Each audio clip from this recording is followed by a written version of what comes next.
Chacun sait que l'événement fondateur du peuple juif est la sortie d'Égypte, ce passage de la servitude à l'état d'homme libre, préalable indispensable à la réception de la Torah, la loi. C'est cet événement majeur que célèbrent les Juifs à Pessah, la Pâque juive, et plus particulièrement lors de la soirée du Seder. Vous l'avez peut-être remarqué, nos clips Aleph Bet commencent souvent par cette formule « Nous allons mettre un peu d'ordre dans tout cela ». Eh bien aujourd'hui, c'est encore plus vrai que jamais, car c'est justement de mise en ordre que je vais vous parler. Je vais vous entretenir du Seder de Pessah, le Seder qui signifie justement ordre ou mise en ordre. Plus précisément, qu'est-ce que le Seder ? Il s'agit de la cérémonie familiale, éventuellement communautaire, qui célèbre cet événement majeur. Pourquoi s'appelle-t-elle ainsi ? Eh bien parce que nous devons nous conformer à un rituel parfaitement ordonnancé, soit 15 étapes méticuleusement établies par la halacha, la loi juive, depuis la récitation du Kiddush, la sanctification de la fête, jusqu'à la clôture du Seder. Même le menu est strictement fixé et nous allons le voir. L'origine de cette cérémonie remonte à la naissance du peuple d'Israël lui-même au moment de la dernière des 10 plaies d'Égypte, la célèbre mort des premiers-nés. Moïse, sur l'injonction de Dieu, demande au peuple d'Israël de consommer un agneau grillé après avoir enduit les montants et les linteaux des maisons du sang de cet animal. Ce sang doit constituer un signe distinctif afin que la mort saute au-dessus des maisons de nos pères pour ne frapper que les premiers-nés égyptiens. C'est d'ailleurs ce sceau qui a donné son nom à la fête. Le verbe « Pessah » signifie « sauter au-dessus » en hébreu, « Passover » en anglais. Par cette immolation et ce sang aspergé, les Hébreux expriment leur foi en Dieu, refusant l'idolâtrie des animaux qui se pratiquait en Égypte. L'agneau étant l'un des animaux sacrés de cette civilisation. Cette cérémonie fut renouvelée la seconde année de la sortie d'Égypte, puis de nouveau lorsque le peuple d'Israël entra en terre promise sous la conduite de Josué. À l'époque du Temple, cette cérémonie consistait, à l'instar des ancêtres, à se rendre à Jérusalem, d'où son nom de fête de pèlerinage, pour y manger l'agneau pascal, toujours accompagné de la matzah, le pain azim, et du maror, les herbes amères. C'était là un grand moment de ferveur populaire, puisque les familles juives venaient de tout le pays. Après la destruction du Second Temple en 70, les Juifs ne sont plus en mesure de procéder à des sacrifices. Les rabbins instaurent donc le Seder de Pessah comme substitut. Les détails de cette cérémonie, cet ordonnancement, ont été compilés dans un livre nommé la Haggadah, qui veut dire le récit. C'est cette Haggadah que nous utilisons encore aujourd'hui comme support et guide du Seder de Pessah. Concrètement, la Haggadah est un recueil de textes bibliques, talmudiques et midrashiques, ainsi que des psaumes et des prières plus tardives. Le thème central du récit est bien sûr celui de la Yetziat Mitzrayim, la sortie d'Égypte. Le soir de Pessah, les enfants sont particulièrement à l'honneur. Si la Haggadah se nomme ainsi, c'est que le Seder de Pessah se fonde sur une injonction biblique qui dit « Ve'igatta levincha » « Tu raconteras à ton enfant ». Ce verset souligne le caractère pédagogique du Seder. S'il est certain que les enfants occupent une place importante lors des fêtes, le Seder de Pessah se veut en effet tout particulièrement centré sur le dialogue entre les parents et les enfants. D'ailleurs, la Haggadah commence pratiquement par les 4 questions que le plus jeune de la tablée doit poser. Manishtana alayla hazeh mikol halelot, en quoi cette nuit se distingue-t-elle des autres nuits ? Qui vous rappelle, j'en suis sûr, quelques bons souvenirs.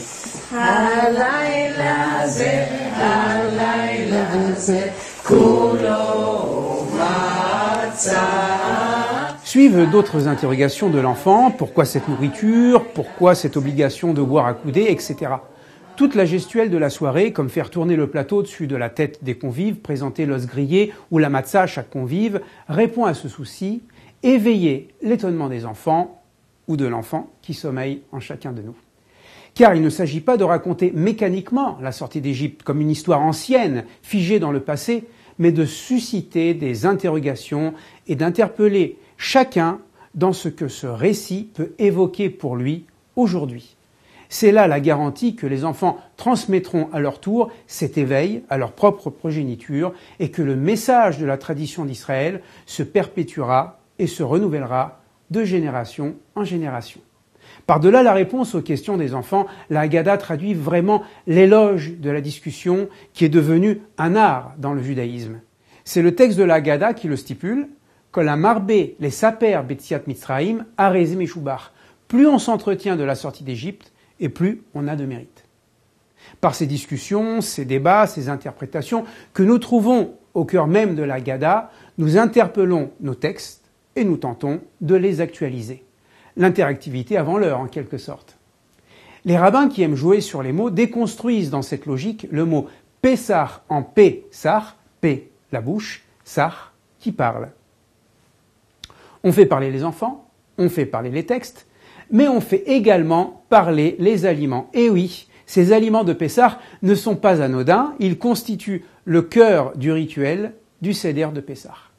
Comme le dit le texte de la Haggadah encore, quiconque n'a pas mentionné Pessah, Matzah et Maror au cours du Seder n'a pas accompli son devoir religieux. Il ne s'agit donc pas simplement de les manger, mais aussi d'en parler. Mais de quoi s'agit-il au juste ? Pessah désigne l'agneau pascal, cet agneau que l'on consommait autrefois au temple de Jérusalem. Sur le plateau, qui se trouve au milieu de la table, on aura placé d'ailleurs un os d'agneau ou une épaule d'agneau, Zecher les Korban Pessah, en souvenir du sacrifice pascal. À propos de cet agneau pascal, la Torah nous dit « Al matzot umrorim yochluhu » ils le mangeront avec des pains azim et des herbes amères. À côté de l'os pascal, on trouve donc des matzot, des pains azim, des pains sans levain. Pourquoi ? Car du fait de la sortie précipitée du pays d'Égypte, les Hébreux ne purent préparer de la pâte levée. D'où le fait de consommer de la matzah à la place du pain durant toute la semaine pascale.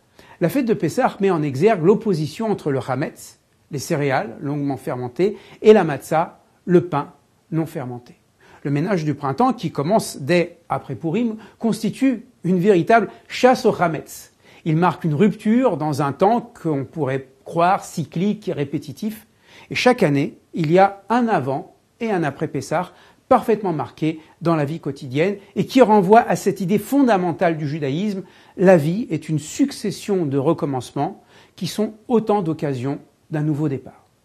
Enfin, les herbes amères, dites maror, de la racine mar, amertume, eh bien cette salade romaine ou réfort, qui par son nom et son goût va rappeler l'amertume de l'esclavage.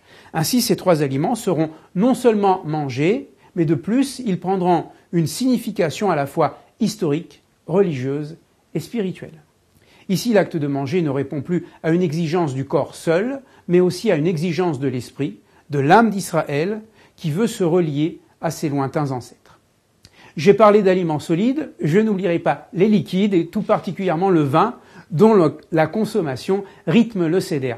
En effet, ce ne sont pas moins de 4 verres de vin que nous buvons à certains moments clés de la cérémonie. Pourquoi le vin ? Car le vin réjouit le cœur de l'homme et que durant Pessah, la joie doit être au rendez-vous. Le vin est également le symbole récurrent des sacrifices qui se déroulaient à l'époque du Temple. Pourquoi 4 verres ? Car lors de l'annonce de la libération des enfants d'Israël à Moïse, l'Éternel utilise 4 verbes « je vous libérerai »,« je vous affranchirai »,« je vous délivrerai » et « je vous émanciperai ». C'est la raison pour laquelle ces 4 coupes sont bues accoudées, à l'instar des hommes libres de l'Antiquité. Vous ne supportez pas le vin, je vous rassure, vous pouvez choisir du jus de raisin kasher. Enfin, pour ceux qui tiennent le coup après les boissons et le bon repas de la fête, la Haggadah s'achève par des chants. C'est là la partie la plus folklorique du Seder.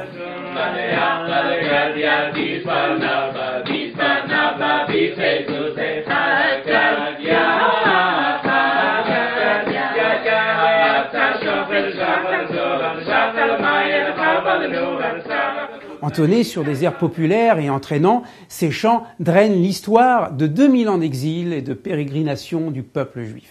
Chaque communauté possède ses propres airs, ses propres traductions, d'aucuns en judéo-arabe, d'autres en yiddish ou encore en ladino.